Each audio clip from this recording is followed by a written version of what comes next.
Okay, episode Five. soundtracks. I almost fell off my stool. I haven't mentioned I've got my, in the family, we had this milking stool from probably the 1800s, and so I've been sitting on this little stool, which again is falling apart on me a little bit. Probably shouldn't be sitting on an antique, but it's small, it's convenient. I can get down low. I don't have to hurt my back. It's all good. What do we have today? Let's start out with Dean Martin as Matt Helm in The Silencers with Stella Stevens and Sid Charisse. This is just quirky. I'm not sure I've listened to the music. The cover is just pretty quirky. That this is was hip. So that's how that got in there. I'm not going to make a lot of excuses for it. Song of Experience, David Axelrod. This was just really kind of, I don't know, psychedelic kind of soundtrack, where the soundtrack probably was more interesting than the movie. I don't know. I don't think I ever saw this movie, and I had someone else pick this up for me at some point, so don't have a lot on that. So move on, right? What else we got? We got the Glenn Miller story. The Glenn Miller story. Louis Armstrong and the All Stars are on here. Moonlight Serenade, Tuxedo Junction, Little Brown Jug, St. Louis Blues, Basin Street, In the Mood, A String of Pearls, Pennsylvania 65000. I mean, they're all classics. And Jimmy Stewart was the actor in this, but a very good. I guess it's musical. I guess, or I mean, it's really more of a almost like a documentary, and I don't know how close they stuck to the truth back then, but it's got some great features on it. As if I'm get the right movie. I mean, there was a couple of movies about that time. Glenn Miller story. But both I'm enjoying both those movies. So good music and good features. I mean, as far as in one of those they had Lionel Hampton on vibes and the real stars in the movie. Peter Gunn, there you are. That's the Henry Mancini. I think we talked about Peter Gunn and other themes by Henry Mancini earlier. Rocky Horror Picture Show. Well, this is a cult classic, and I went to the Neptune Theater here in Seattle a number of times to have the experience and light my Bic in the theater, or put a newspaper over my head, or whatever. The rain's coming down.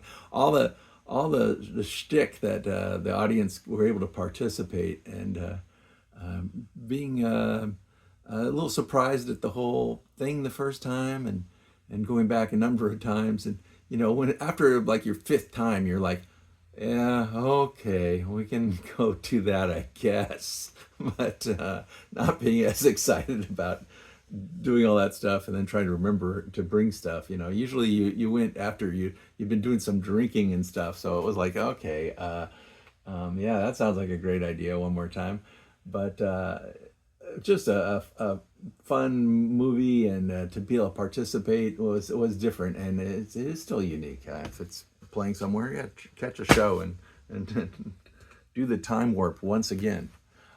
Star Wars, a great soundtrack. This is the first movie, and the French horns in this, just love the French horn sound.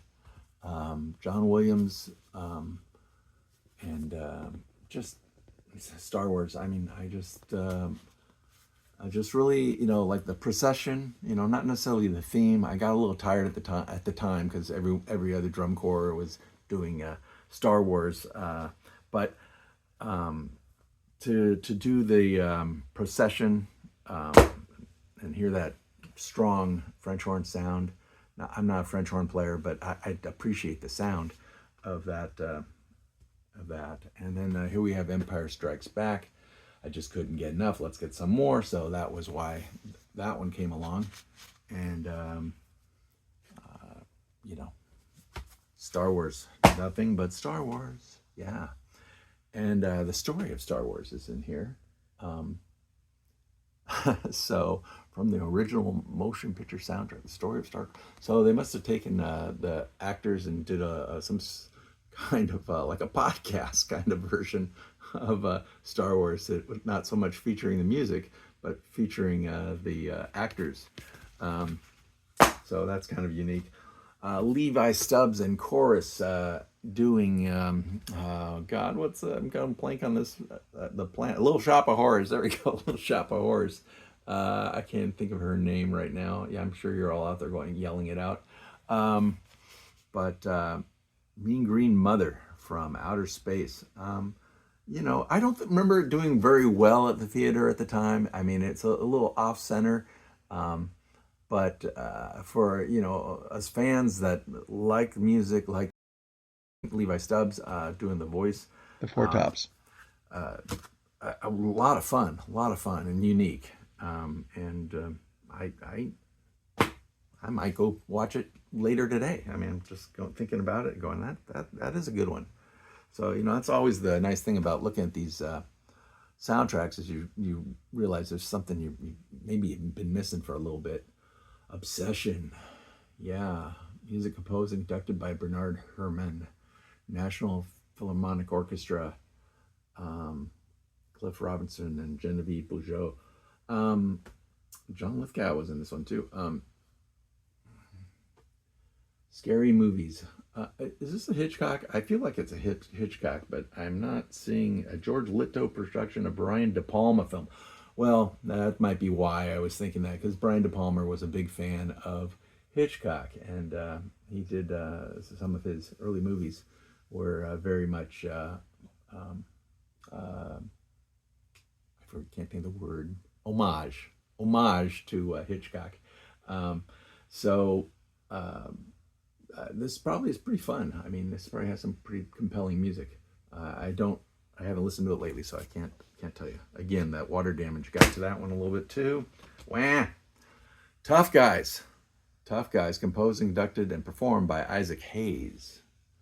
So there's Tough Guys for you, and your toughest guy right there, Isaac Hayes. Oh my goodness. Oh, he's the one bad. So I don't remember this movie. So I can't say much about it. Let's see, Isaac Hayes, Leo Ventura, Fred Williamson, three tough guys. And I assume Isaac Hayes does the music, but rhythm by the Movements, strings by the Memphis Symphony Orchestra. Producer Isaac Hayes, arranger Isaac Hayes. So there we are. So a lot of Isaac Hayes. Isaac Hayes is I think of Hot Buttered Soul. Just really, some of his stuff was very, very good. A lot of times orchestrated. You know, Shaft, I think of that.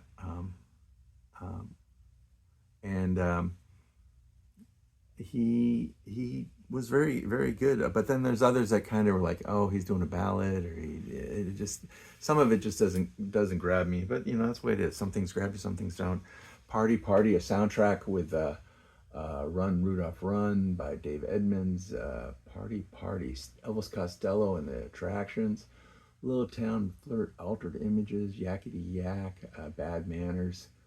So old songs, but done by other people, right? Sting, Tutti Frutti, Bananarama doing No Feelings, Driving My Car by Madness. So this another one that I'm reading it going, I should listen to this one. This looks like a lot of fun. Of course, the movie probably not so much, but the soundtrack here, man, this looks like a winner. I'm gonna have to throw this on the table and check it out. The Herod Experiment, another one of those records I just got somehow, and don't really remember much about it. About the biggest thing, I think Don Johnson was in this movie, so I think you see Don Johnson in there somewhere. near the bottom probably, or in the middle. I think he's in the middle. But don't remember much about the movie. Don Johnson being in it might be and Tippi Hedren, James Whitmore. But so I'd have to recheck that out to know more about it. Pretty in Pink, that was a classic. But let's look at the music, right? Pretty in Pink, the Psychedelic Furs, Jesse Johnson. Jesse Johnson worked with Prince. If You Leave, Orchestral Maneuvers in the Dark, New Order is on here. So Danny Hutton, Hitters, I don't remember them. Echo and the Bunnymen on there. That one would be fun as well. And again, it's sometimes those unique songs that are only were released on a soundtrack, and you won't have them any other way. So that's always good. And let's finish up with a funny face, huh? So Audrey Hepburn, Fred Astaire, Kay Thompson, funny face. And there's a little of the inside of that one. George and Ira Gershwin doing the music and lyrics for that one. So that's going to be good. That's it for today. Champ out.